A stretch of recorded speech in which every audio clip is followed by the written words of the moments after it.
दोस्तों एक बेहतरीन मूवी हमें नज़दीकी सिनेमाघरों में देखने को मिलने वाली है जिसका टाइटल है एलियन रोम्यूलस। जी हाँ दोस्तों, ये मूवी इसका टीजर ट्रेलर भी बहुत ही बेहतरीन रहा था और अब फाइनली ये थिएटर में लग चुकी है। तो पूरी जानकारी इस वीडियो के माध्यम से आपको देने वाला हूँ। इसके प्री प्रोडक्शन, रिलीजिंग, कास्टिंग के बारे में पूरी जानकारी आपको दूंगा। तो वीडियो को लाइक कर दीजिएगा, चैनल को सब्सक्राइब कर बेल आइकन दबाकर इसे ऑल पर सेट कर दीजिएगा। आज की इस वीडियो को करते हैं स्टार्ट। एलियन रोमुलस 2024 की अमेरिकी science fiction horror thriller film है जिसका निर्देशन फेडे अल्वारेज ने किया है, जिन्होंने रोडो सयाग्यूस के साथ मिलकर इसकी पटकथा लिखी है। स्कॉट फ्री प्रोडक्शंस और ब्रांडीवाइन प्रोडक्शंस द्वारा निर्मित यह एलियन फ्रेंचाइजी की 7वीं किस्त है, जो एलियन 1979 और एलियंस 1986 की घटनाओं के बीच सेट है। फिल्म में Kelly Spaeny, David Johnson, Archie Renaux, Isabela Merced, Spike Fearn और एलीन वू ने अभिनय किया है। यह बेहतर जीवन स्थितियों की तलाश में दलित युवा अंतरिक्ष उपनिवेशवादियों के एक समूह का अनुसरण करता है, जो एक परित्यक्त अंतरिक्ष स्टेशन की सफाई करते समय शत्रुतापूर्ण जीवों का सामना करते हैं। अप्रैल 2019 में सिनेमाकॉन में 20वीं सेंचुरी फॉक्स ने भविष्य की एलियन फिल्मों के निर्माण की अपनी योजना की घोषणा की। अल्वारेज को मार्च 2022 में निर्देशक के रूप में जोड़ा गया और स्पेनी उसी वर्ष बाद में मुख्य भूमिका में फिल्म में शामिल हुए। फिल्मांकन मार्च से जुलाई 2023 तक हुआ। एलियन रोमुलस का प्रीमियर लॉस एंजिल्स में 12 अगस्त 2024 को हुआ और 20वीं सेंचुरी स्टूडियो द्वारा 16 अगस्त को संयुक्त राज्य अमेरिका में नाटकीय रूप से रिलीज किया गया। इसे आलोचकों से सकारात्मक समीक्षा मिली और इसने दुनिया भर में $118.7 मिलियन की कमाई की। कथानक वेलैंड यूटानी अंतरिक्ष जांच यूएससीएसएस नोस्ट्रोमो के मलबे की जांच कर रही है तथा एक जेनोमोर्फ युक्त कार्बनिक वस्तु एकत्र कर रही है। रेन कैराडाइन, एक अनाथ, अपने दत्तक भाई एंडी, एक पुनर्प्रोग्राम किए गए सिंथेटिक मानव के साथ कॉलोनी जैक्सन स्टार में काम करती है। वीलैंड यूटानी द्वारा उसके अनुबंध को जबरन बढ़ा दिए जाने के बाद वह अपने पूर्व प्रेमी टायलर के साथ क्रायोस्टेसिस कक्षों को पुनः प्राप्त करने के लिए एक परित्यक्त अंतरिक्ष यान में शामिल होने के लिए सहमत हो जाती है। ये कक्ष रेन और उसके दोस्तों टायलर, उसकी गर्भवती बहन के चचेरे भाई ब्योर्न और ब्योर्न की प्रेमिका नवारो को ग्रह यवागा से भागने की अनुमति देंगे। मिशन के लिए ऑनबोर्ड कंप्यूटर सिस्टम के साथ इंटरफेस करने की एंडी की क्षमता महत्वपूर्ण है। रेन एंडी को भेजने से हिचकिचाती है, लेकिन टायलर और एंडी उसे सहायता करने की अनुमति देने के लिए मना लेते हैं। वे हाउलर कोर्बेलन को अंतरिक्ष यान तक उड़ाते हैं। स्टेसिस चैम्बर्स को पुनः प्राप्त करते समय टायलर, ब्योर्न और एंडी गलती से जमे हुए फेसहगर्स को पुनर्जीवित कर देते हैं और लॉकडाउन को ट्रिगर कर देते हैं। लॉकडाउन को खत्म करने के लिए रेन एक क्षतिग्रस्त एंड्रॉइड रूक से एक चिप को एंडी में स्थापित करता है, जिससे उसे स्टेशन तक पहुंच मिलती है और साथ ही उसकी विचार प्रक्रिया और सामान्य दक्षता भी अपडेट होती है। दूसरों को पता नहीं होता कि इससे उसका प्राइम डायरेक्टिव भी बदल जाता है, जिससे वह पूरी तरह से वेलैंड यूटानी के प्रति वफादार हो जाता है। जैसे ही समूह चैम्बर से भागता है, एक फेसहगर नेवारो को पकड़ लेता है। रेन रूक को फिर से सक्रिय करता है, जो बताता है कि स्टेशन के चालक दल को जेनोमोर्फ और उसके क्लोनों ने मार दिया था। जब टायलर प्राणी को हटाने की कोशिश करता है, तो रूक चेतावनी देता है कि उसने शायद बीज प्रत्यारोपित किया हो। एंडी के उसे रोकने के प्रयासों के बावजूद ब्योर्न नेवारो के साथ कोर्बेलन पर भाग जाता है। एक चेस्टबर्स्टर नेवारो को मार डाला। के और ब्योर्न के साथ कोर्बेलन रोमुलस हैंगर में दुर्घटनाग्रस्त हो जाता है, जिससे स्टेशन की कक्षा खतरे में पड़ जाती है और जैक्सन के ग्रहों के छल्लों से टकराने से 1 घंटे से भी कम समय पहले निकल जाता है। के को टक्कर से बेहोश कर दिया जाता है और चेस्टबर्स्टर जहाज में भाग जाता है। वह होश में आती है और ब्योर्न से टकराती है, जो अपने अम्लीय रक्त से मरने से पहले अपने वयस्क रूप में विकसित हो रहे जेनोमॉर्फ को खोजता है और उस पर हमला करता है। रेन और टायलर फेसहगर से बचते हुए खाड़ी में जाते हैं कि कॉर्बेलन से बच निकलता है, लेकिन एक जेनोमॉर्फ द्वारा पीछा किया जाता है जो दूसरों को जाल में फंसाने की कोशिश कर रहा है। एंडी सभी को जोखिम में डालने से बचने के लिए दरवाजा खोलने से इनकार करता है और वे असहाय होकर देखते हैं कि कैसे के पर हमला किया जाता है और उसे घसीटा जाता है। एंडी को जेनोमॉर्फ से वैज्ञानिकों द्वारा निकाले गए एक यौगिक के नमूने मिलते हैं जिसे रूक प्रोमेथियस फायर कहता है, जिसका उद्देश्य मनुष्यों को पूर्ण बनाना है। रूक जोर देता है कि नमूनों को कॉलोनी में लाया जाना चाहिए और कॉर्बेलन को उनके बिना जाने से रोकता है। रेन और टायलर के को कोकून से बचाते हैं, लेकिन टायलर मारा जाता है और एंडी अक्षम हो जाता है।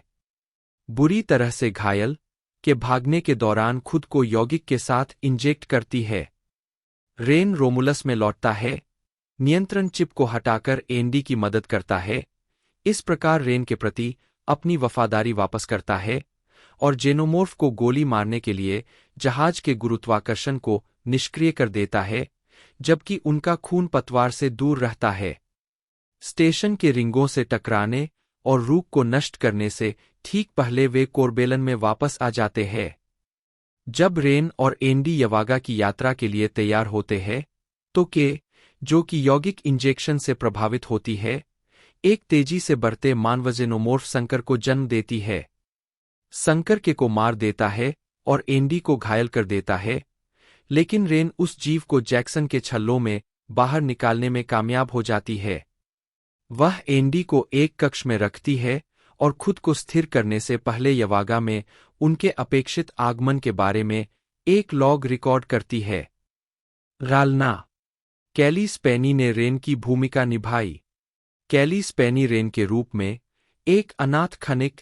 4 डेविड जॉनसन एंडी, एक एंड्रॉयड जिसे रेन के पिता ने उसके सरोगेट भाई के रूप में पुनः प्रोग्राम किया है। 5 आर्ची रेनॉक्स टायलर के रूप में के भाई और रेन के पूर्व प्रेमी। 5 इसाबेला मर्सेडी के रूप में के टायलर की गर्भवती बहन। 4 स्पाइक फियर्न ब्योर्न के रूप में टायलर और के चचेरे भाई। 5 एलेन वू नवारो, एक पायलट और ब्योर्न की प्रेमिका। 5 रोमुलस पर सवार एक एंड्रॉयड विज्ञान अधिकारी रूक की आवाज डैनियल बेट्स द्वारा दी गई है, जबकि उनकी शारीरिक बनावट दिवंगत इयान होल्म की समानता पर आधारित है, जिन्होंने मूल फिल्म में ऐश का किरदार निभाया था। 6 ट्रेवर न्यूलिन ने जेनोमॉर्फ का किरदार निभाया है। 7 जबकि मानव जेनोमॉर्फ हाइब्रिड ऑफस्प्रिंग के रूप में श्रेय दिया गया का किरदार पूर्व रोमानियाई बास्केटबॉल खिलाड़ी रॉबर्ट बोब्रोक्स्की ने निभाया है। 8 उत्पादन वॉल्ट डिज्नी कंपनी द्वारा 21वीं सदी के फॉक्स के अधिग्रहण के बाद 20वीं शताब्दी फॉक्स ने 2019 सिनेमाकॉन में पुष्टि की कि भविष्य की एलियन फिल्में विकास में थीं। 9 मार्च 2022 में यह बताया गया कि फेडे अल्वारेज अपनी खुद की कहानी पेश करने के बाद एक 7वीं एलियन फिल्म लिखेंगे और निर्देशित करेंगे, जिसे फ्रेंचाइजी की पिछली फिल्मों से असंबद्ध कहा जाता है। इस परियोजना को हुलू पर रिलीज किया जाना है। 10 अल्वारेज ने बाद में स्पष्ट किया कि फिल्म एक स्टैंडअलोन कहानी नहीं थी। 11 कहा जाता है कि यह फिल्म एलियन 1979 और एलियंस 1986 की घटनाओं के बीच होती है, जिसमें कुछ तकनीकी चालक दल के सदस्य बाद की फिल्म से लौटते हैं। 12 फिल्म में सभी 6 पूर्व एलियन फिल्मों Alien, Aliens, Alien 3 1992, Alien Resurrection 1997, Prometheus 2012 और एलियन कॉवनेंट 2017 से कुछ हद तक संबंध और संदर्भ है। 13-14 विशेष रूप से फिल्म सीधे एलियन और प्रोमेथियस से जुड़ती है, जिसमें वेलैंड यूटानी यूएससीएसएस नोस्ट्रोमो से एलियन में एलेन रिप्ले पर हमला करने वाले जेनोमॉर्फ को पुनर्प्राप्त करते हैं। रूक नामक एक एंड्रॉयड जो शारीरिक रूप से पहली फिल्म से ऐश जैसा दिखता है और प्रोमेथियस से ब्लैक गू, जो प्रोमेथियस के एक इंजीनियर और रिसर्जेक्शन के अंत से प्राणी जैसा दिखने वाले मानवजेनोमोर्फ हाइब्रिड को जन्म देता है। 14, 15, 16 रूक दिवंगत इयान होल्म की तरह दिखने वाले एनिमेट्रोनिक के जरिए दिखाई देता है, जिन्होंने पहले ऐश का किरदार निभाया था। अल्वारेज ने प्रोमेथियस से कनेक्शन की पुष्टि की और कहा कि इंजीनियर्स के साथ हाइब्रिड की समानता जानबूझकर की गई थी। यह प्रीक्वल और मूल फिल्मों के बीच की खाई को पाटने के लिए किया गया था। 17, 18 film video game alien isolation 2014 से भी प्रेरणा लेती है। 19. नवंबर तक कैली स्पेनी ने स्टार बनने के लिए बातचीत शुरू कर दी थी। 20 मार्च 2023 में इसाबेला मर्सेड को स्पेनी के साथ सहकलाकार के रूप में चुना गया। 4 उस महीने के अंत में David Johnson, Archie Renaux, Spike Fearn और एलीन वू कलाकारों में शामिल हुए। 5 मुख्य फोटोग्राफी बुडापेस्ट में 9 मार्च से 3 जुलाई 2023 तक हुई।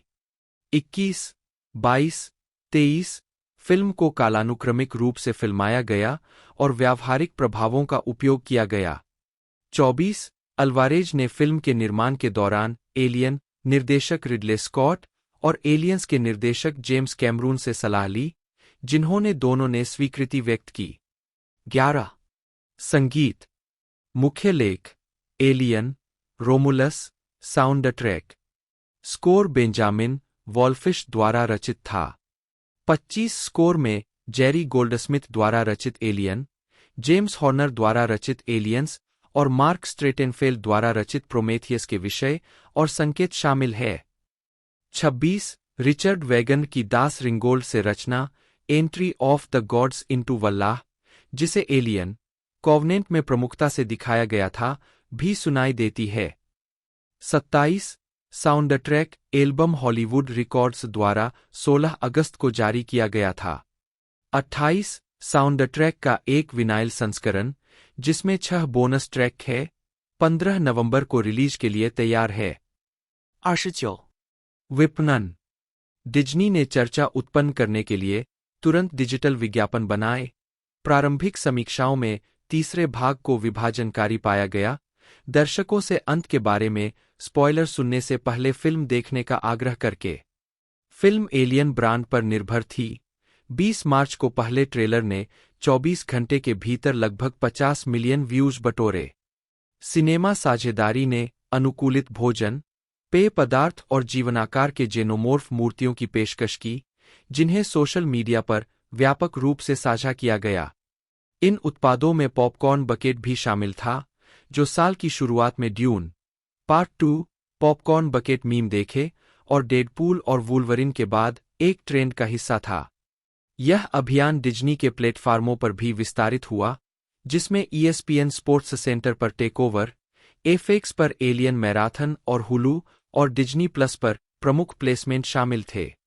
इसके अतिरिक्त फ्रेंचाइज ने उपभोक्ता उत्पादों की पेशकश की और video game Dead by Daylight के साथ साझेदारी की, जिसमें फिल्म की रिलीज से जुड़ा एक नया चरित्र दिखाया गया।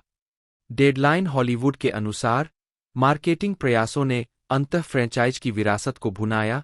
स्क्रीन इंजन और कॉमस्कोर पोस्टट्रैक द्वारा सर्वेक्षण किए गए 52% दर्शकों ने श्रृंखला के लिए अपने प्यार को शुरुआती सप्ताहांत में फिल्म देखने का मुख्य कारण बताया। मुक्त करना एलियन रोमुलस को मूल रूप से हुलू पर सीधे रिलीज करने का इरादा था। 10 लेकिन डिज्नी ने फिल्मांकन शुरू होने से कुछ समय पहले फिल्म को एक नाटकीय रिलीज में स्थानांतरित कर दिया। 11-31 फिल्म का विश्व प्रीमियर लॉस एंजिल्स में 12 अगस्त 2024 को हुआ। 32 और ब्रिटिश प्रीमियर के लिए 15 अगस्त को एडिनबर्ग इंटरनेशनल फिल्म फेस्टिवल में दिखाया गया। इसे अगले दिन 16 अगस्त को यूनाइटेड स्टेट्स और यूनाइटेड किंगडम में 20वीं सेंचुरी स्टूडियो द्वारा रिलीज किया गया। 33. स्वागत बॉक्स ऑफिस 22 अगस्त 2024 तक एलियन रोमुलस ने संयुक्त राज्य अमेरिका और कनाडा में $50.7 मिलियन और अन्य क्षेत्रों में $68.1 मिलियन की कमाई की है, जिससे दुनिया भर में कुल 118.7 मिलियन डॉलर की कमाई हुई है। 2、3、संयुक्त राज्य अमेरिका और कनाडा में एलियन रोमुलस को अपने शुरुआती सप्ताहांत में 28-40 मिलियन की कमाई करने का अनुमान था। कुछ अनुमान 45-55 मिलियन के उच्च स्तर पर थे। 31-34-35 फिल्म ने अपने पहले दिन 18 मिलियन डॉलर कमाए, जिसमें गुरुवार रात के पूर्वावलोकन से 6.5 मिलियन डॉलर शामिल थे। 36 यह बॉक्स ऑफिस पर शीर्ष पर रहते हुए 42 मिलियन डॉलर से शुरू हुई। 37 3 दिवसीय उद्घाटन में अनुमानित 2.7 मिलियन प्रवेश शामिल थे और यह फ्रेंचाइजी के लिए दूसरा सबसे बड़ा और निर्देशक फेडे अल्वारेज 2016 की डोंट ब्रीथ द्वारा अर्जित 26.4 मिलियन डॉलर को पछाड़ते हुए और अभिनेत्री कैली स्पेनी 2018 की पैसिफिक रिम अपरीजिंग द्वारा अर्जित 28.1 मिलियन डॉलर को पार करते हुए के लिए एक रिकॉर्ड था। जब पोस्टर ट्रैक द्वारा सर्वेक्षण किए गए दर्शकों से फिल्म देखने के सबसे बड़े कारकों के बारे में पूछा गया तो उन्होंने in theatre trailer 21%, online trailer 13% और वर्ड ऑफ माउथ 13% को सूचीबद्ध किया। 30、संयुक्त राज्य अमेरिका और कनाडा के बाहर फिल्म ने अपने शुरुआती सप्ताहांत में अंतर्राष्ट्रीय बाजारों से 68.1 मिलियन डॉलर कमाए, जिससे वैश्विक स्तर पर 110.1 मिलियन डॉलर की कमाई हुई, जिसे द न्यूयॉर्क टाइम्स ने सफलता के रूप में सूचीबद्ध किया। 38 इसकी अंतर्राष्ट्रीय सकल कमाई में चीन से 25.7 मिलियन डॉलर शामिल थे, जिसे डेडलाइन हॉलीवुड ने ओवर परफॉर्मेंस कहा। 39、आलोचनात्मक प्रतिक्रिया। एलियन रोमुलस को आलोचकों से सकारात्मक समीक्षा मिली। 40, 41, 42 समीक्षा एग्रीगेटर वेबसाइट रॉटन टोमाटोज ने बताया कि आलोचकों ने फिल्म के अद्भुत दृश्यों और क्लॉस्ट्रोफोबिक आतंक के साथ खूनी कार्रवाई और कैली स्पेनी के एक दुर्जेय मुख्य प्रदर्शन की प्रशंसा की। इसे एलियंस के बाद से यकीनन सबसे अच्छी किस्त कहा। 43 वेबसाइट पर 308 आलोचकों में से 81% ने फिल्म को सकारात्मक समीक्षा दी, जिसकी औसत रेटिंग 6.910 थी। इसके आलोचकों की आम सहमति है। अपने दुःस्वप्न पूर्ववर्तियों का सम्मान करते हुए, अपने स्वयं के नए डर के साथ सीने को चीरते हुए, रोमुलस सिनेमा की महान हॉरर फ्रेंचाइजी में से एक में कुछ ताज़ा एसिड रक्त इंजेक्ट करता है। 44 मेटाक्रिटिक के अनुसार फिल्म को 57 आलोचकों से 100 में से 64 के भारित औसत स्कोर के आधार पर आमतौर पर अनुकूल समीक्षाएं मिलीं। 45 सिनेमास्कोर द्वारा सर्वेक्षण किए गए दर्शकों ने फिल्म को A+ से F पैमाने पर B+ का औसत ग्रेड दिया, जबकि पोस्टर ट्रैक द्वारा सर्वेक्षण किए गए लोगों ने इसे 82% सकारात्मक स्कोर दिया, जिसमें 65% ने कहा कि वे निश्चित रूप से इसकी सिफारिश करेंगे। 30、एंटरटेनमेंट वीकली के जॉर्डन हॉफमैन ने फिल्म के निर्देशन, डिजाइन और लेखन की प्रशंसा करते हुए इसे प्रभावशाली बताया, खासकर इस बात में कि यह एक नई फिल्म की तरह दिखती है, लेकिन 1979 की मूल फिल्म की तकनीक के साथ मेल खाती है और स्पेनी को शस्त्रागार में सबसे बेहतरीन हथियार माना। सिविल वॉर और प्रिसिला में उनके द्वारा निभाए गए हिरन जैसी आंखों वाले किरदारों से खुद को काफी अलग करती है। उनका छोटा स्वभाव भले ही एक्शन हीरो की तरह न दिखे, लेकिन जैसा कि लंबे समय से स्थापित है, अंतरिक्ष में कोई भी आपकी चीख नहीं सुन सकता है। 46 वैरायटी के ओवेन ग्लीबरमैन ने एलियन रोमुलस को सर्वश्रेष्ठ एलियन सीक्वल में से एक कहा। यह एक तरह से घिनौना डरावना सामान पेश करता है, जैसा कि पिछली 3 एलियन फिल्मों में से किसी में नहीं है। उन्होंने आगे लिखा कि अपनी स्पष्ट आंखों और शांत संकल्प के साथ स्पेनी रेन के रूप में अपनी उपस्थिति महसूस कराती है, जो निडर रिप्ले के सबसे करीब है। 47、सैन फ्रांसिस्को क्रॉनिकल के मिक लासेल ने फिल्म की आलोचना करते हुए लिखा, पहले 45 मिनट वर्णन से परे उबाऊ है। स्क्रिप्ट में एलियंस को स्क्रीनराइटर की सुविधानुसार जगाया और सो गया है, न कि उस तरीके से जो सुसंगत समझ में आता है। मूलभूत गलती तब हुई जब किसी ने कहा, अरे चलो एक और एलियन फिल्म बनाते हैं। समाचार फ्लैश, एलियन अवधारणा मर चुकी है। इसे अकेला छोड़ दे और बेचारे इयान होल्म को इससे बाहर रखें। 48 इंडीवायर के डेविड एयरलिच ने लिखा, निर्देशक अपने कलाकारों को उनके चरित्रों को विकसित करने के बजाय यातना देना पसंद करेंगे। उस व्यापारबंद में स्वाभाविक रूप से कुछ भी गलत नहीं है, लेकिन अल्वारेज समीकरण के पहले भाग को इतना संतुष्ट नहीं करता है कि दूसरे के लिए उसकी उपेक्षा को उचित ठहराया जा सके। झटकों पर उच्च और अधिक जांच करने वाले डर पर कम, रोमुलस अपनी आत्मा की कीमत पर अपने नरसंहार को आगे बढ़ाने के लिए लगभग पर्याप्त रूप से आविष्कारशील नहीं है। 49. द गार्डियन में वेंडी आइड ने रूक के चरित्र के लिए दिवंगत इयान होल्म को डिजिटल रूप से जोड़ने के फैसले की आलोचना की और इसे एक मूर्खतापूर्ण गुमराह करने वाला विकल्प कहा जो घृणित, शोषक, अपमानजनक और अनावश्यक था। फेडेरिको अल्वारेज, स्पेनिश उच्चारण एफई, जन्म 9 फरवरी 1978, एक उरुग्वे के निर्देशक, लेखक और निर्माता है। उन्हें ईविल डेड 2013, डोंट ब्रीथ 2016 और एलियन रोमुलस 2024 फिल्मों के निर्देशन के लिए जाना जाता है। जीवन और कैरियर। अल्वारेज का जन्म मोंटेवीडियो, उरुग्वे में हुआ था। 2009 में अल्वारेज ने अपनी लघु फिल्म अटैक डी पैनिको को यूट्यूब पर रिलीज किया। ऑनलाइन प्रीमियर से पहले फिल्म 31 अक्टूबर 2009 को ब्यूनस आयर्स रोजो सांग्रे फिल्म फेस्टिवल में दिखाई गई थी।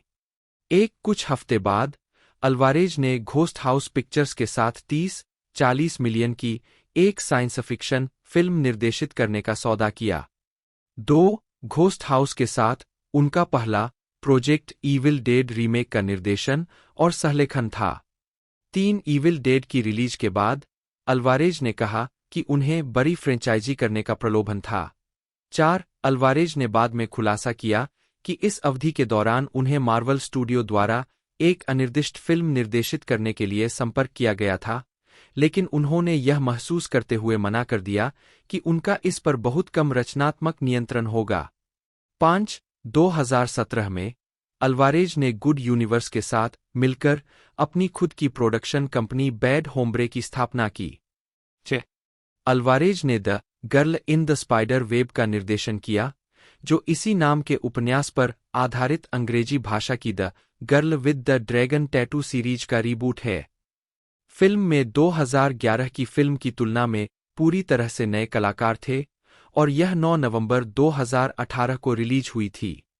7 अप्रैल 2019 में अल्वारेज ने डग लिमन के साथ मिलकर 2021 की फिल्म कैओस वॉकिंग के लिए रीशूट का निर्देशन किया, जिसने फिल्म के बजट में अतिरिक्त $15 मिलियन जोड़े। 8 2021 में अल्वारेज ने एप्पल टीवी प्लस के लिए कॉल्स के सभी 9 एपिसोड निर्देशित किए, जो मुख्य रूप से एनिमेटेड विजुअल घटकों के साथ ऑडियो आधारित सीरीज है। उन्होंने रोडो सयाग्यूज द्वारा निर्देशित डोंट ब्रीथ 2 का सहलेखन और सहनिर्माण भी किया, जिसे 13 अगस्त 2021 को रिलीज किया गया। 9-10-11 2024 में उन्होंने एलियन रोमुलस लिखा और निर्देशित किया। 12. अधूरी परियोजनाएं। सितंबर 2013 में यूनिवर्सल पिक्चर्स के लिए वीडियो गेम डाटे के इन्फर्नो के लाइव एक्शन रूपांतरण को निर्देशित करने के लिए अल्वारेज को जोड़ा गया था, हालांकि घोषणा के बाद से कोई और अपडेट नहीं दिया गया है। 13 मई 2016 में अल्वारेज को वार्नर ब्रदर्स के लिए मॉन्स्टर पोकेलिप्स के अनुकूलन को निर्देशित करने के लिए जोड़ा गया था। 14 अक्टूबर 2016 में अल्वारेज को डैनियल केसी की एक पटकथा के आधार पर सोनी पिक्चर्स के लिए इनकॉग्निटो के अनुकूलन को निर्देशित करने के लिए लाया गया था। 15 अल्वारेज को द बैटमैन के निर्देशक के रूप में बेन एफ्लेक की जगह लेने के लिए माना गया था। 16. 13 अप्रैल 2017 को अल्वारेज को निकोल परलमैन और जे बासु के साथ लेबिरिंथ के स्पिन-ऑफ को निर्देशित करने और सहलेखन करने की पुष्टि की गई थी। 17 हालांकि अप्रैल 2020 में अल्वारेज ने घोषणा की कि उन्होंने निर्देशक के रूप में पद छोड़ दिया है। रोडो सयाग्यूस एक उरुग्वे के लेखक, निर्माता, फिल्म निर्देशक और गीतकार है। उन्हें फेडे अल्वारेज द्वारा निर्देशित फिल्मों इविल डेड 2013, डोंट ब्रीथ 2016 और एलियन रोमुलस 2024 में सहलेखक के रूप में उनके काम और डोंट ब्रीथ 2021 के निर्देशन के लिए जाना जाता है। आजीविका। लघु फिल्में लिखने के बाद सयाग्यूस ने अपनी पहली फीचर फिल्म इविल डेड 2013 लिखी, जो 1981 की फिल्म की रीमेक है। उन्होंने इविल डेड के निर्देशक फेडे अल्वारेज के साथ मिलकर 2016 की हॉरर फिल्म डोंट ब्रीथ लिखी।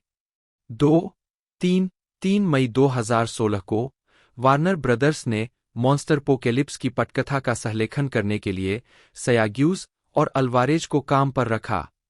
11 अक्टूबर 2016 को कोलंबिया पिक्चर्स ने इनकॉग्निटो के अधिकार हासिल कर लिए और पटकथा लिखने के लिए सयाग्यूस, डैनियल केसी और अल्वारेज को काम पर रखा।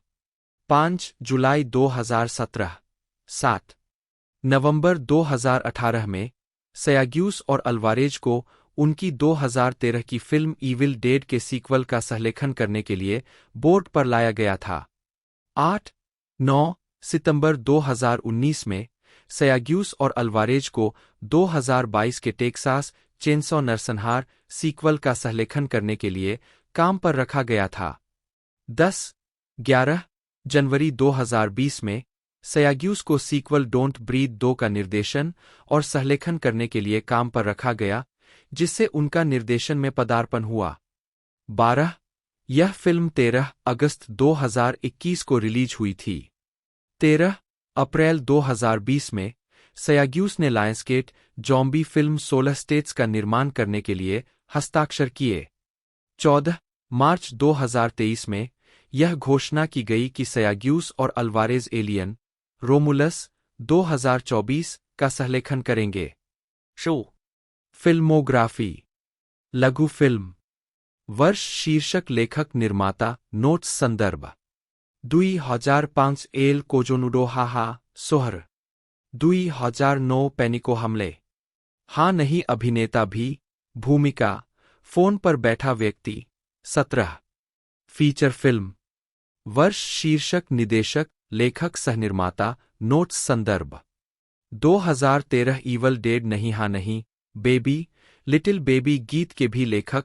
2016 मत लो नहीं हा हा 12 2021 सांस न ले 2 हा हा हा साउंड ट्रैक में इलेक्ट्रिक गिटार वादक भी। 18 19 2022 टेक्सास चेनसॉ नरसंहार नहीं कहानी हा। 20 21 2024 एलियन रोमुलस नहीं हा नहीं। अन्य श्रेय। वर्ष, शीर्षक, भूमिका, नोट्स, संदर्भ 2017 खरपतवार प्राप्त करें कार्यकारी निर्माता 2018 मकड़ी के जाल में फंसी लड़की गीतकार थीटा गीत लिखा और निर्मित किया। 22 2021 कॉल सहकार्यकारी निर्माता उन्होंने me myself and darling episode भी लिखा है। एलियन एक science fiction action horror franchise aliens xenomorphs के साथ मानवता की चल रही मुठभेड़ों की कहानी बताती है। एक शत्रुतापूर्ण अंतःपरजीवी अलौकिक प्रजाति 21वीं और 24वीं शताब्दी के बीच कई पीढ़ियों में सेट की गई फिल्म सीरीज एलियंस और लालची बेईमान mega corporation well and Yutani के खिलाफ अस्तित्व के लिए एक चरित्र समूह के संघर्ष के इर्द गिर्द घूमती है। मूल श्रृंखला में 4 फिल्में शामिल है। एलियन 1979, एलियंस 1986, एलियन 3 1992 और एलियन रिसर्जेक्शन 1997, और यह एलियन रिप्ले की जेनोमोर्फ्स एलियंस के खिलाफ लड़ाई के इर्द गिर्द घूमती है। रिप्ले अंतरिक्ष मालवाहक जहाज नोस्ट्रोमो पर जेनोमोर्फ के उत्पात में अकेली बची है, जिसके कारण उसे प्रजाति और वेल एंड यूटानी के साथ संघर्ष की एक श्रृंखला में जाना पड़ता है। रिप्ले का संघर्ष मूल श्रृंखला का कथानक है। प्रीक्वल सीरीज प्रोमेथियस 2012 और एलियन कॉवनेंट 2017 इंजीनियर्स नामक एक प्राचीन अलौकिक जाति और जेनोमोर्फ्स के अप्रत्यक्ष रचनाकारों के हाथों मानवता की उत्पत्ति को दर्शाती है। इंजीनियर्स द्वारा विकसित एक घातक म्यूटेजन की खोज की जाती है, जिसे एंड्रॉयड डेविड 8 द्वारा हथियार बनाया जाता है, ताकि पहले से विलुप्त जेनोमोर्फ स्ट्रेन को फिर से बनाया और परिपूर्ण किया जा सके। जेनोमोर्फ्स का विकास प्रीक्वल सीरीज का मुख्य कथानक है। अवलोकन सूची संकेतक इस खंड में वे पात्र शामिल हैं जो फ्रेंचाइज में दिखाई देंगे या दिखाई दे चुके हैं। खाली गहरे भूरे रंग का सेल यह संकेत देता है कि पात्र फिल्म में नहीं था या पात्र की आधिकारिक उपस्थिति की अभी तक पुष्टि नहीं हुई है। सी कैमियो भूमिका को इंगित करता है। ई उस उपस्थिति को इंगित करता है जो नाट्यकट में शामिल नहीं है। एमसी केवल मोशन कैप्चर भूमिका को इंगित करता है। पी ऑन स्क्रीन फोटोग्राफ में उपस्थिति को दर्शाता है। यू बिना श्रेय के उपस्थिति को इंगित करता है। वी केवल आवाज वाली भूमिका को इंगित करता है। वाई अक्षर के युवा संस्करण को दर्शाता है। डैनियल थॉमस ओबेनन 30 सितंबर 1946, 17 दिसंबर 2009 एक अमेरिकी फिल्म पटकथा लेखक, निर्देशक और दृश्य प्रभाव पर्यवेक्षक थे जो आमतौर पर विज्ञान कथा और डरावनी शैलियों में काम करते थे। ओबेनन ने एलियन के लिए पटकथा लिखी, जिसे रोनाल्ड शुसेट के साथ लिखी गई उनकी कहानी से रूपांतरित किया गया था। उन्होंने cult horror comedy the return of the living dead भी लिखी और निर्देशित की। उन्होंने स्टार वार्स में कंप्यूटर एनिमेशन का योगदान दिया और डार्क स्टार, हेवी मेटल और टोटल रिकॉल जैसी कल्ट क्लासिक्स पर काम किया। प्रारंभिक जीवन ओबेनन का जन्म मिसौरी के सेंट लुइस में बर्था, नी लोवेंथल और बरी थॉमस सिडनी ओबेनन के बेटे के रूप में हुआ था। बचपन में वे विज्ञान कथा और डरावनी कहानियों के शौकीन थे। उन्होंने सेंट लुइस में वाशिंगटन विश्वविद्यालय के कला विद्यालय में भाग लिया। 3 जहां उन्होंने स्टैंड अप कॉमेडी रूटीन किए, कैंपस थिएटर प्रस्तुतियों के लिए मेकअप किया और छात्र समाचार पत्र स्टूडेंट लाइफ के लिए चित्र प्रदान किए। वहां रहते हुए उन्होंने भावी फिल्म निर्माता माइकल शंबर्ग के साथ कमरा साझा किया। वाशिंगटन विश्वविद्यालय के बाद ओबेनन कुछ समय के लिए घर चले गए और फ्लोरिसेंट वैली जूनियर कॉलेज में दाखिला लिया, जहां उन्होंने the attack of the 50 foot chicken नामक एक लघु विज्ञान कथा व्यंग्य लिखा और निर्देशित किया। ओबेनन के अनुसार वह प्लेबॉय का एक अंक पर रहे थे जब उन्हें सर्वश्रेष्ठ फिल्म स्कूलों पर चर्चा करने वाला एक लेख मिला, जिसने उन्हें दक्षिणी कैलिफोर्निया विश्वविद्यालय यूएससी में पहुंचा दिया। 4 उन्होंने 1970 में यूएससी से फिल्म में स्नातक की डिग्री प्राप्त की। 5 यूएससी में रहते हुए वह लॉस एंजिल्स कैंपस के पास एक पुराने 2 मंजिला घर में रहते थे, जिसे प्यार से मेनलो मैनर कहा जाता था, जिसे उन्होंने अन्य यूएससी छात्रों डॉन जैकोबी, जिन्होंने ब्लू थंडर सहित डैन के साथ कई पटकथाओं पर सहयोग किया था, और जेफरी जेली के साथ साझा किया था। एक छात्र के रूप में ओबेनन ने पुराने हॉलीवुड में अपनी और अन्य छात्र फिल्मों के संपादन में कई देर रातें बिताईं। आजीविका 1970 के दशक यूएससी में ही उनकी मुलाकात जॉन कारपेंटर से हुई और उन्होंने उनके साथ एक छात्र फिल्म पर सहयोग किया, जिसे उन्होंने अंतः feature length science fiction film dark star में विस्तारित किया। 6 फिल्म का कुछ हिस्सा मेनलो मैनर में फिल्माया गया था। 1974 में रिलीज हुई। इसका अंतिम बजट केवल $60,000 2023 में $3,70,000 के बराबर था। ओबेनन ने कई क्षमताओं में काम किया, जिसमें पटकथा लेखन, प्रमुख भूमिकाओं में से एक में अभिनय, सार्जेंट पिनबैक और संपादन शामिल है, जिसके लिए उन्होंने 1940 के दशक के मोवियोला का इस्तेमाल किया। 1975 में डार्क स्टार ने सर्वश्रेष्ठ स्पेशल इफेक्ट्स के लिए गोल्डन स्क्रॉल पुरस्कार, सैटर्न अवार्ड्स का मूल नाम जीता। उन्हें फ्रैंक हर्बर्ट की ड्यून के एलेजांद्रो जोडोर्स्की प्रोडक्शन के लिए विशेष प्रभावों की निगरानी के लिए रखा गया था। 7-8 वह परियोजना 1976 में बिखर गई और फिल्म कभी नहीं बनी, कथित तौर पर क्योंकि प्रमुख हॉलीवुड स्टूडियो जोडोर्स्की को निर्देशक के रूप में रखकर चित्र का वित्तपोषण करने से सावधान थे। ओबेनन की भूमिका 2013 की डॉक्यूमेंट्री जोडोर्स्की की ड्यून में प्रमुखता से दिखाई गई है। फिल्म के प्री प्रोडक्शन के दौरान उन्होंने कॉमिक बुक कहानी द लॉन्ग टुमारो लिखी और उसका खाका तैयार किया, जिसे मोबियस ने चित्रित किया था। कॉमिक का विज्ञान कथा शैली पर महत्वपूर्ण प्रभाव पड़ा। 9 ड्यून के पतन ने ओबेनन को दिवालिया, बेघर और जीवित रहने के लिए दोस्तों पर निर्भर छोड़ दिया। 10 द गार्जियन के अनुसार 11 उन्होंने अंतः पटकथा लेखन के लिए तकनीकी फिल्म का काम छोड़ दिया। अपने दोस्त रोनाल्ड शुसेट के साथ रहते हुए वे ओबेनन की करियर बनाने वाली फिल्म एलियन 1979 की कहानी लेकर आए, जिसके लिए उन्होंने पटकथा लिखी और दृश्यों की देखरेख की। 1980 के दशक 1981 में ओबेनन ने एनिमेटेड फीचर हेवी मेटल बनाने में मदद की। इसके 2 खंड सॉफ्ट लैंडिंग और B-17 लिखे। ओबेनन ने अपनी अगली बड़े बजट की फिल्म जॉन बैडहम की ब्लू थंडर 1983 के प्रति अपनी नाराजगी व्यक्त की, जो लॉस एंजिल्स के हेलीकॉप्टर निगरानी दल के बारे में एक एक्शन फिल्म थी। मूल रूप से डॉन जैकोबी के साथ लिखी गई, ब्लू थंडर को भी बड़े पैमाने पर फिर से लिखा गया, जिससे इसकी कुछ राजनीतिक सामग्री खो गई। उन्होंने और जैकोबी ने लाइफ फोर्स 1985 की भी पटकथा लिखी, जो कॉलिन विल्सन के उपन्यास द स्पेस वैम्पायर्स पर आधारित और टोबे हूपर द्वारा निर्देशित एक फिल्म थी, जो एलियन के दर्शन से लेकर पिशाचवाद और एक सर्वनाशकारी अंत तक घूमती है। उस समय इसे अच्छी तरह से प्राप्त नहीं किया गया था। 12 ओबेनन ने चूर के लिए एक सलाहकार के रूप में भी काम किया, शीर्षक प्राणियों के लिए डिजाइन अवधारणा बनाने में मदद की। 13 1985 में ओबेनन ने जॉर्ज रोमेरो की night of the living dead की अगली कड़ी the return of the living dead के साथ निर्देशक की कुर्सी संभाली। 14 एलियन की तरह इस फिल्म को भी सफलता मिली, इसके कई सीक्वल बने और यह एक कल्ट क्लासिक बन गई।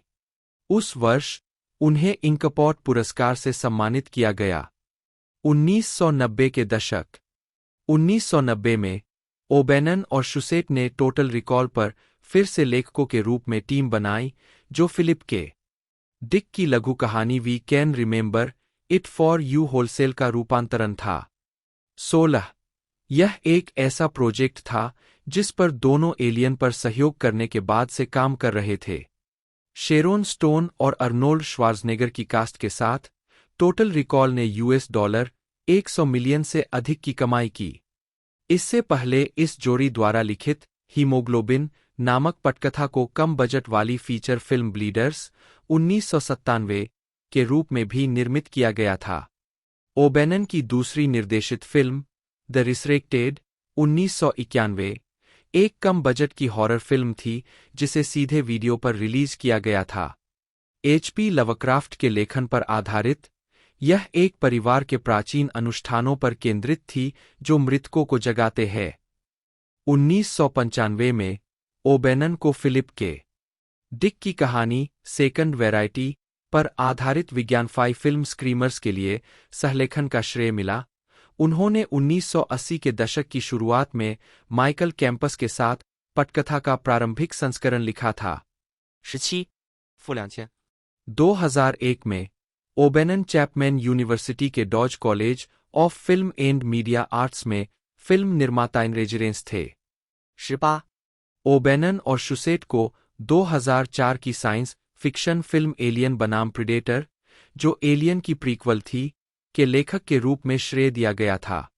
19 मरणोत्तर 2013 में डैन ओबेनन की गाइड टू स्क्रीनप्ले स्ट्रक्चर को रिलीज किया गया, जिसे मैट आर लोहर के साथ सहलिखा गया था। 20 डार्क हॉर्स कॉमिक्स ने फिल्म के लिए ओबेनन की मूल 1976 की पटकथा के आधार पर अगस्त से दिसंबर 2020 तक 5 अंक की कॉमिक श्रृंखला एलियन द ओरिजिनल स्क्रीनप्ले प्रकाशित की। व्यक्तिगत जीवन और मृत्यु। उन्हें और उनकी पत्नी डायने को एक बेटा हुआ, एडम।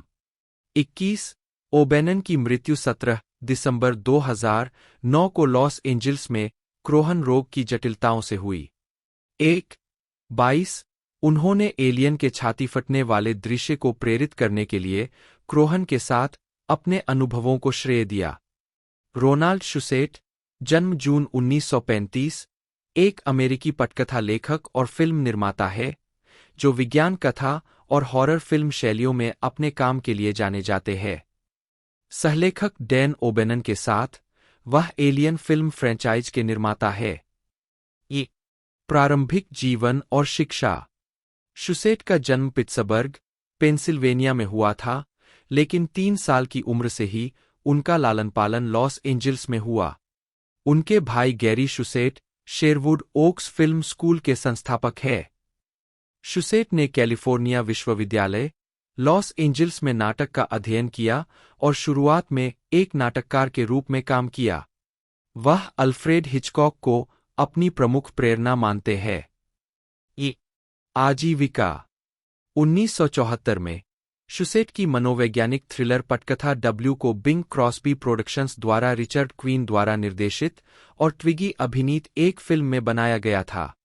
उसी वर्ष शुसेट ने फिलिप के डिक की लघु कहानी We Can Remember It for You Wholesale का विकल्प चुना, जो फिल्म टोटल रिकॉल का आधार बनी। इसी दौरान उनकी मुलाकात अपने लेखन साथी डैन ओबेनन से हुई, जो उनकी छात्र फिल्म डार्क स्टार से प्रभावित थे। दोनों ने कई स्पेक स्क्रिप्ट लिखीं, जिनमें से एक का नाम स्टार बीस्ट था, जो अंततः एलियन 1979 में विकसित हुई। अंतिम स्क्रिप्ट को निर्माता वाल्टर हिल और डेविड गिलर ने फिर से लिखा, लेकिन अंत में डैन ओबेनन को एकमात्र पटकथा लेखन का श्रेय मिला, जबकि ओबेनन और शुसेट ने कहानी का श्रेय साझा किया। एलियन की सफलता के बाद शुसेट ने हॉरर फिल्में फोबिया 1980, डेड एंड ब्यूरीड 1981 और द फाइनल टेरर 1983 लिखीं या सहलिखी।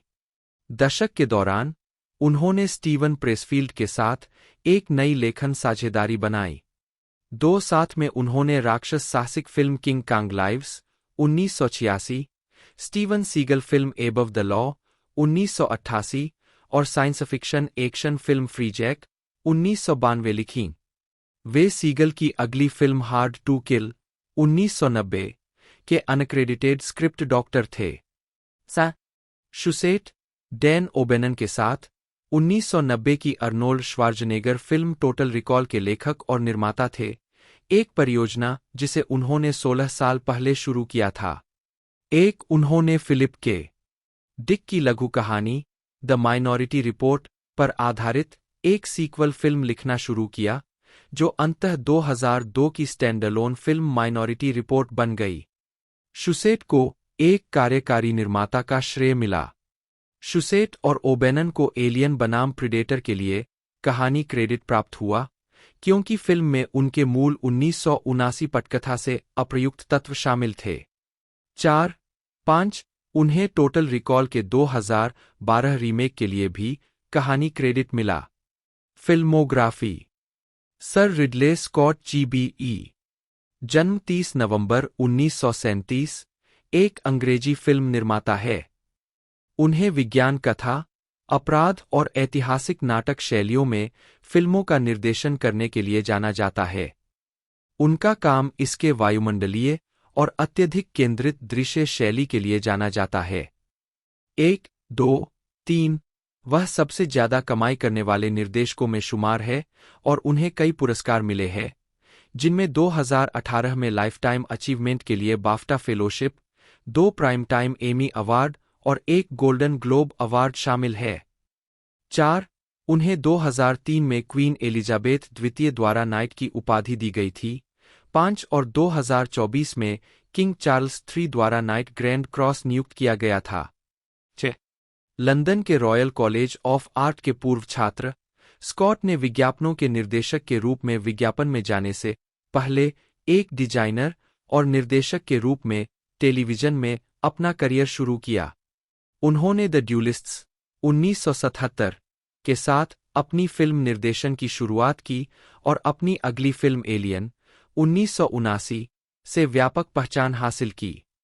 हालांकि उनकी फिल्मों में सेटिंग और काल की विस्तृत श्रृंखला होती है, लेकिन वे शहरी वातावरण की यादगार कल्पना दिखाती है, जिसमें ग्लेडिएटर 2000 में दूसरी शताब्दी का रोम, किंगडम ऑफ हेवन 2005 में 12वीं शताब्दी का यरूशलम, रॉबिन हुड 2010 में मध्ययुगीन England, Exodus, Gods and Kings 2014 में प्राचीन Memphis, Black Hawk Down 2001। Scott को थेल्मा एंड लुइस, ग्लेडिएटर और ब्लैक हॉक डाउन के निर्देशन के लिए 3 अकादमी पुरस्कारों के लिए नामांकित किया गया है। 2 ग्लेडिएटर ने सर्वश्रेष्ठ चित्र के लिए अकादमी पुरस्कार जीता और उन्हें द मार्टियन के लिए उसी श्रेणी में नामांकन मिला। 1995 में स्कॉट और उनके भाई टोनी दोनों को सिनेमा में उत्कृष्ट ब्रिटिश योगदान के लिए ब्रिटिश अकादमी फिल्म पुरस्कार मिला। 7 स्कॉट की फिल्में एलियन, ब्लेड रनर और थेल्मा एंड लुइस को सांस्कृतिक, ऐतिहासिक या सौंदर्यशास्त्रीय रूप से महत्वपूर्ण माने जाने के लिए लाइब्रेरी ऑफ कांग्रेस द्वारा संयुक्त राज्य अमेरिका की राष्ट्रीय फिल्म रजिस्ट्री में संरक्षण के लिए चुना गया था।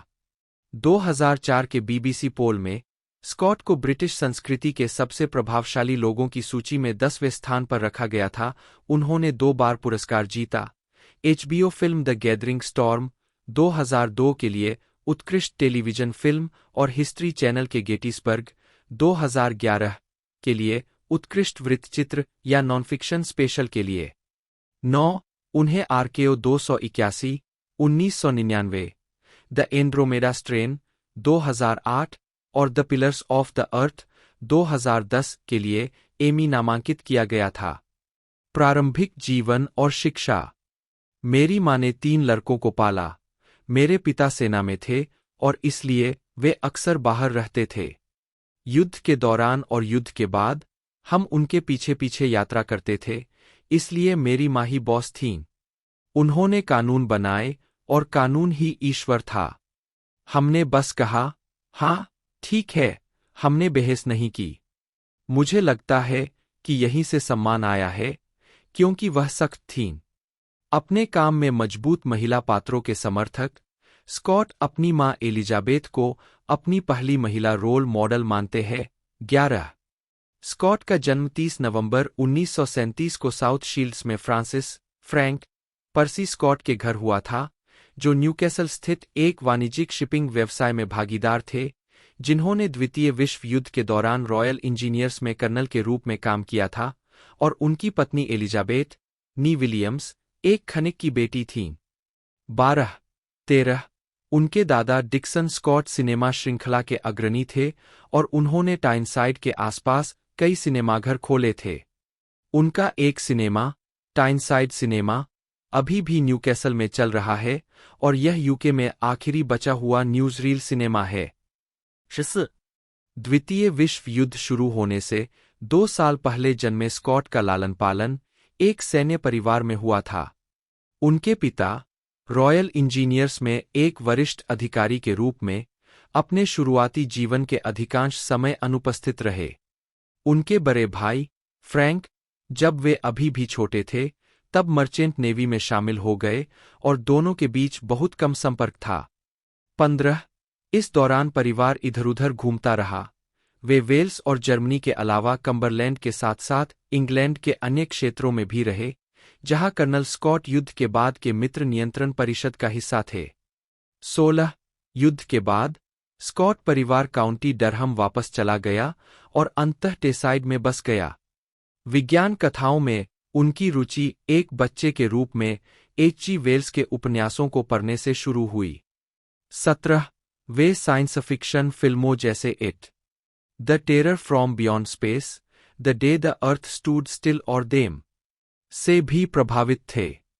उन्होंने कहा कि इन फिल्मों ने उन्हें थोड़ा आगे बढ़ाया, लेकिन उनका ध्यान पूरी तरह से तब तक नहीं लगा जब तक उन्होंने स्टेनली कुब्रिक की 2001 ए स्पेस ओडिसी नहीं देखी, जिसके बारे में उन्होंने कहा, एक बार जब मैंने इसे देखा तो मुझे पता था कि मैं क्या कर सकता हूँ।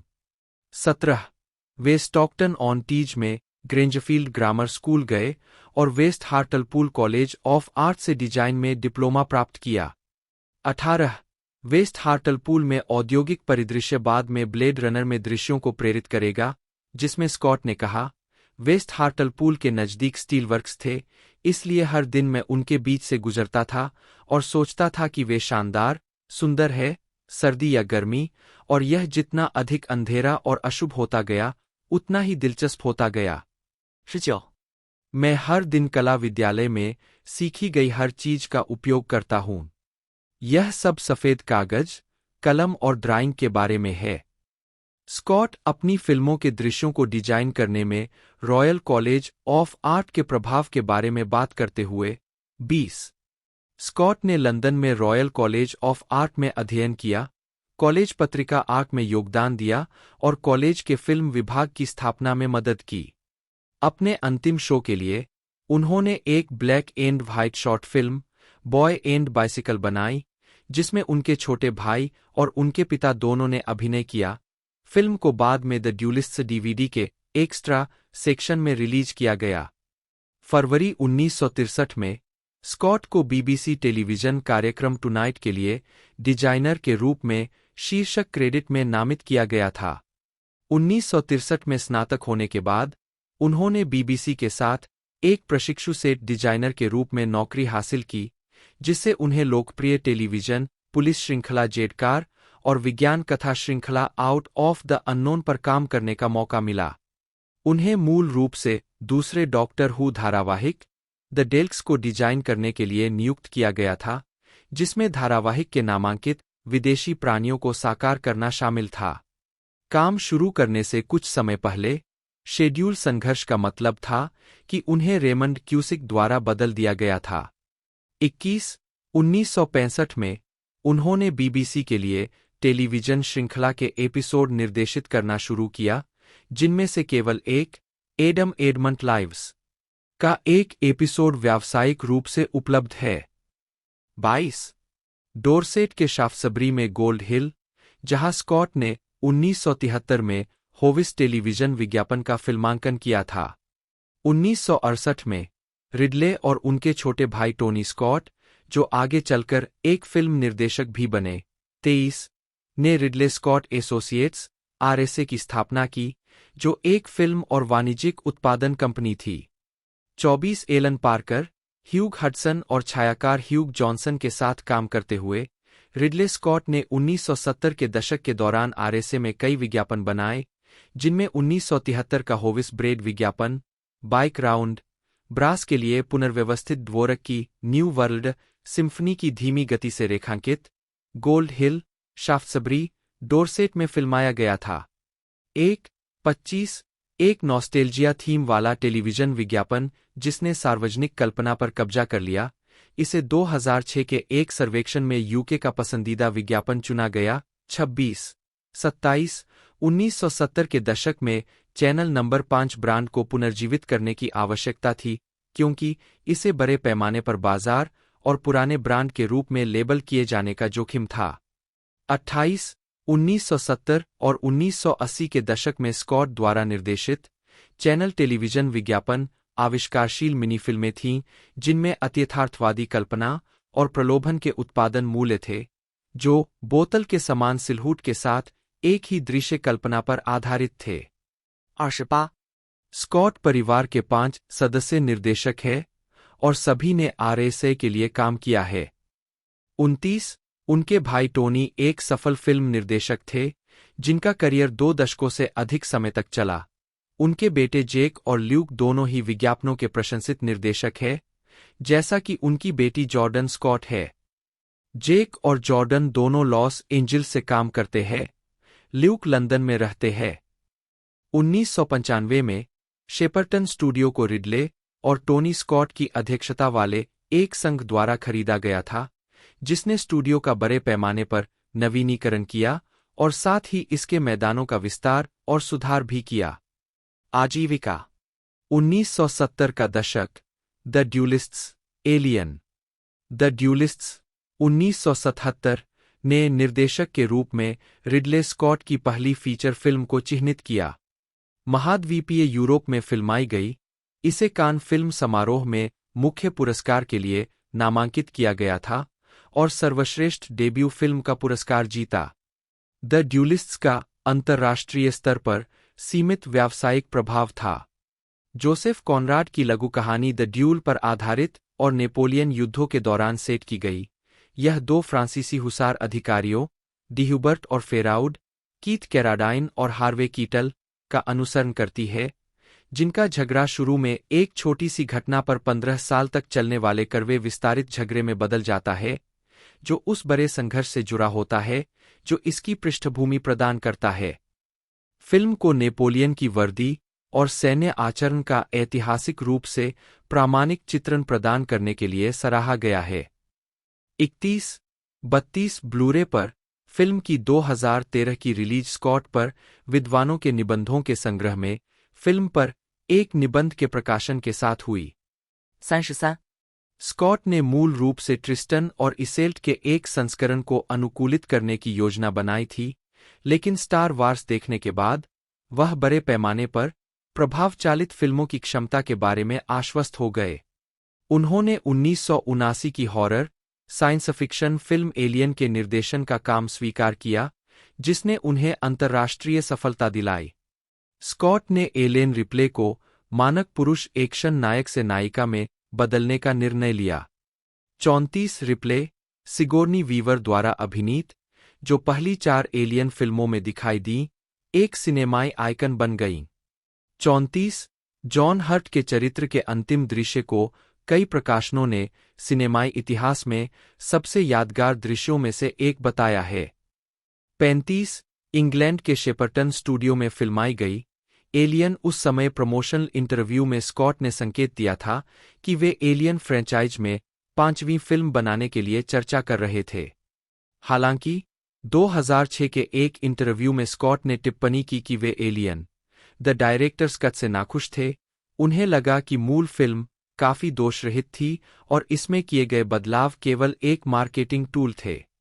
37 स्कॉट बाद में एलियन से संबंधित परियोजनाओं में वापस लौटे जब उन्होंने मूल फिल्म की रिलीज के 3 दशक बाद प्रोमेथियस और एलियन कॉवनेंट का निर्देशन किया।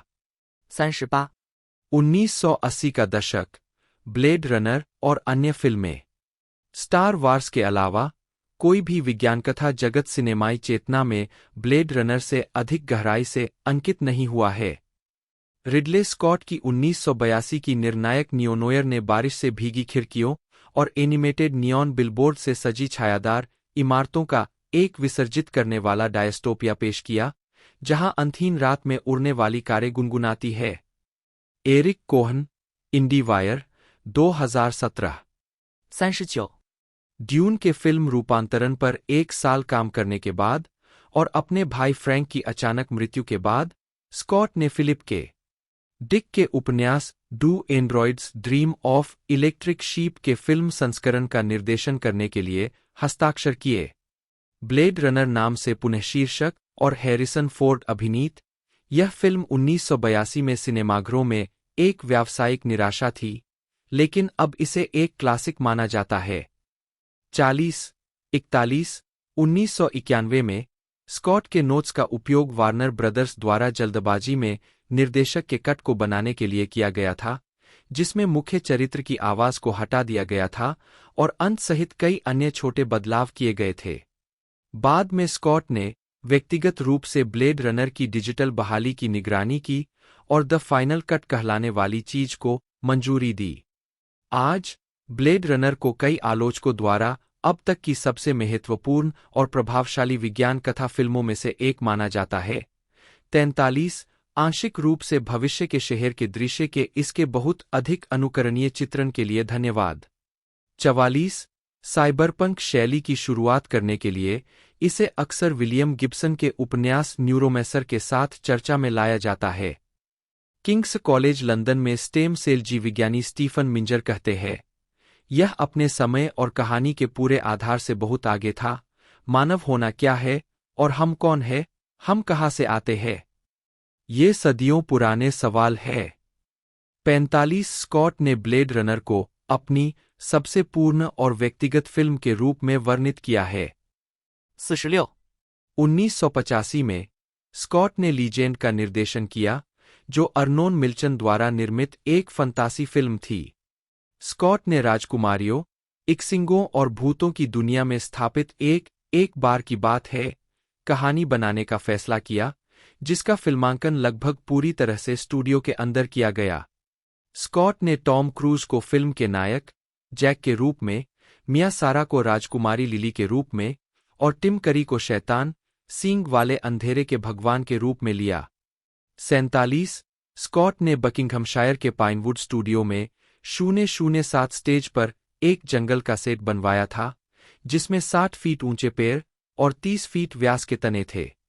48 फिल्मांकन के अंतिम चरण में जंगल का सेट आग से नष्ट हो गया। रिलीज पर एक बड़ी व्यावसायिक विफलता के बावजूद फिल्म एक पंथ क्लासिक बन गई है।